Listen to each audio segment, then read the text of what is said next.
मालदीव के जो राष्ट्रपति हैं मोइज़ू आपको तस्वीरों में नजर आएंगे, वो खुद एयरपोर्ट पर प्रधानमंत्री नरेंद्र मोदी के लिए पहुंचे हैं उनकी अगवानी करने के लिए। ये बताता है कि जब प्रधानमंत्री नरेंद्र मोदी मालदीव जा रहे हैं, चूंकि कल वो कार्यक्रम जिसके मुख्य अतिथि के तौर पर वो शामिल होने के लिए पहुंचे हैं और उन्हीं के आमंत्रण पर ये यहाँ पहुंचे हैं। इसमें मोइज़ू ने तो पूरी तरह से यू टर्न काट ही लिया है, अभी तो हाथ जोड़ के खड़ा होगा मोदी साहब के बाद पास। देखिए ये भारत का बैकयार्ड है, इसके अंदर चाइना ने काफी कोशिश करी है और करता भी रहेगा। So Bharat basically played a very smart game from इतना जबरदस्त रेटरिक एंड इतना सब कुछ होने के बाद they have now turned around and invited Modi sahab as the guest of honour.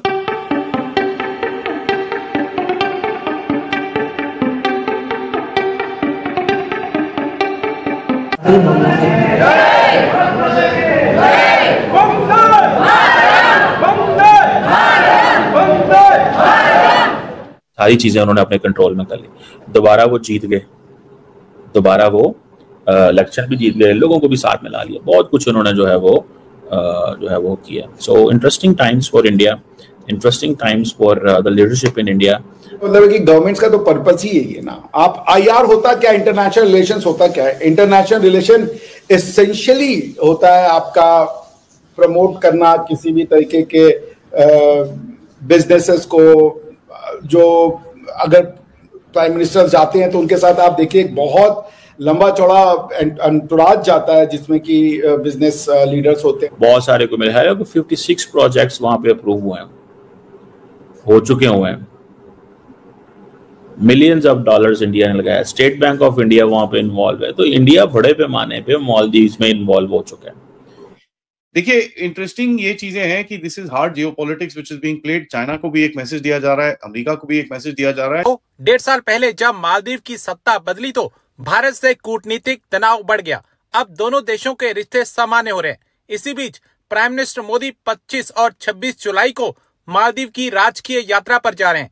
दोनों देशों के रिश्तों को सामान्य करने का यह सबसे महत्वपूर्ण कदम माना जा रहा है। प्राइम मिनिस्टर मोदी का यह दौरा मोहम्मद मोइज़ू के आमंत्रण पर हो रहा है। मालदीव अपनी आजादी की 60वीं वर्षगांठ मना रहा है और प्राइम मिनिस्टर मोदी को मुख्य अतिथि के तौर पर इसमें बुलाया गया है। मालदीव के पूर्व विदेश मंत्री अब्दुल्ला शाहिद ने इस यात्रा से उम्मीद जताई है कि यह दोनों देशों के रिश्तों में नया मोड़ लाएगी। उन्होंने कहा, जब भी मालदीव को मदद की जरूरत पड़ी, भारत सबसे पहले सामने आया है। भारतीयों का दिल बड़ा होता है और यही वजह है कि भारत ने हमेशा हमारा साथ दिया है। पूर्व मंत्री ने इस बात पर जोर दिया कि भारत ने कूटनीतिक तनाव के बावजूद दोनों देशों के बीच पीपल टू पीपल रिश्ते को जिंदा रखा।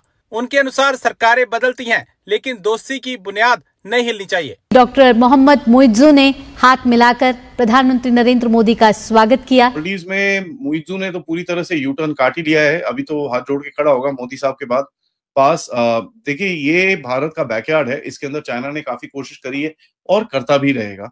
सो Bharat basically played a very smart game from इतना जबरदस्त रेटरिक एंड इतना सब कुछ होने के बाद they have now turned around and invited Modi sahab as the guest of honour.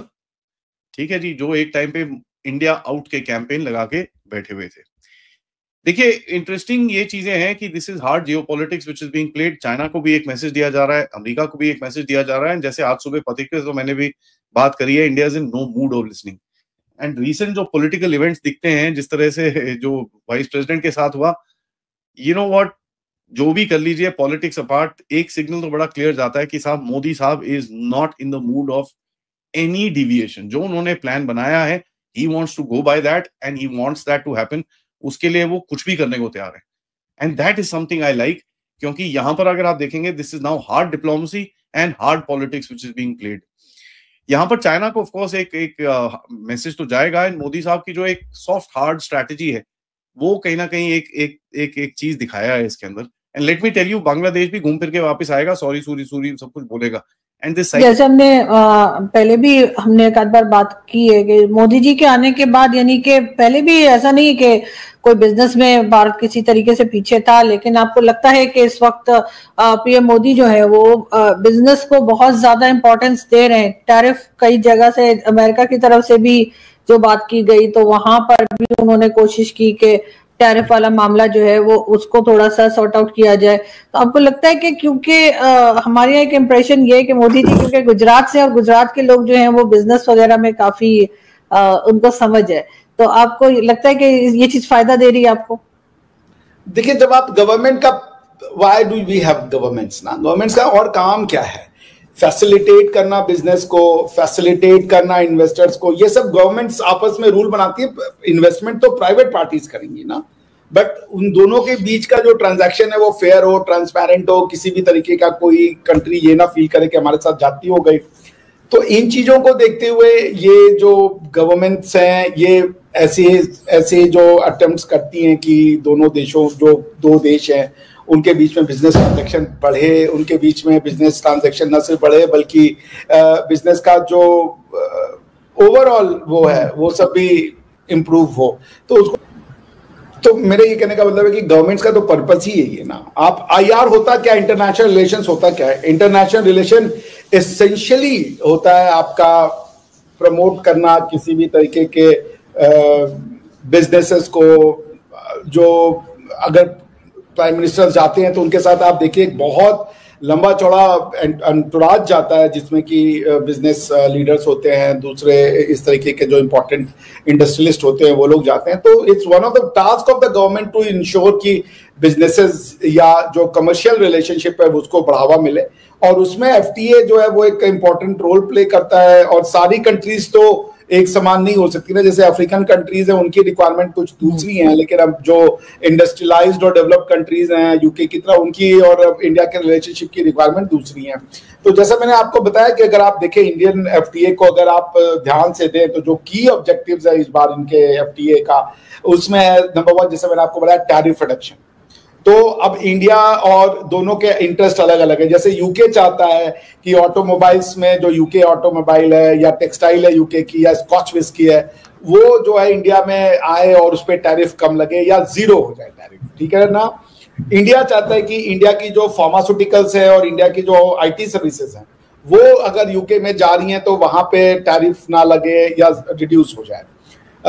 Service trade में है, लीगल, फाइनेंशियल, आईटी, एजुकेशन, ये सब चीजें हैं जो कि इंडिया चाहता है कि जो इंडियन सर्विस है उसको ये इम्पेटस प्रोवाइड करेंगे। तो इनके बीच में जो है इस मार्केट को हम और बड़ा बनाएं ताकि हम ब्रिटिश मार्केट को एक्सेस कर सके, उसी तरीके से ब्रिटेन जो है हमारा मार्केट एक्सेस करे। लेकिन चूंकि फाइनेंशियल, आईटी एंड एजुकेशन, इसमें हमारी जैसे एजुकेशन में हमारे बच्चे वहां ज्यादा पढ़ने जाते हैं, लेकिन आईटी में और फाइनेंशियल सेक्टर्स में हमारी जो सर्विस इंडस्ट्रीज है वो बहुत अच्छा कर रही हैं। तो हमारा इंटरेस्ट है कि वहां पे हमको उनकी मार्केट का एक्सेस मिले, उनको किसी तरीके का प्रोटेक्शन ना मिले। उसी तरीके से इन्वेस्टमेंट फैसिलिटेशन है, ठीक है ना, कि अब बीआईटी हो, जो फॉरेन इन्वेस्टर्स आ रहे हैं उनको प्रोटेक्शन मिले, उनके साथ किसी तरीके का डिस्क्रिमिनेटरी बिहेवियर ना हो, वो है। रूल्स एंड स्टैंडर्ड्स अलाइनमेंट है कि आपके यहाँ पे जैसा लॉ है वैसा ही लॉ हमारे यहाँ पे, ये नहीं कि आपका लॉ कुछ और कह रहा है, मेरा लॉ कुछ और कह रहा है, तो यहाँ का बिजनेस है वो एक तरीके के लीगल एनवायरनमेंट में प्रैक्टिस करने का आती है, वो दूसरे तरीके के लॉज में जा रहा है दूसरी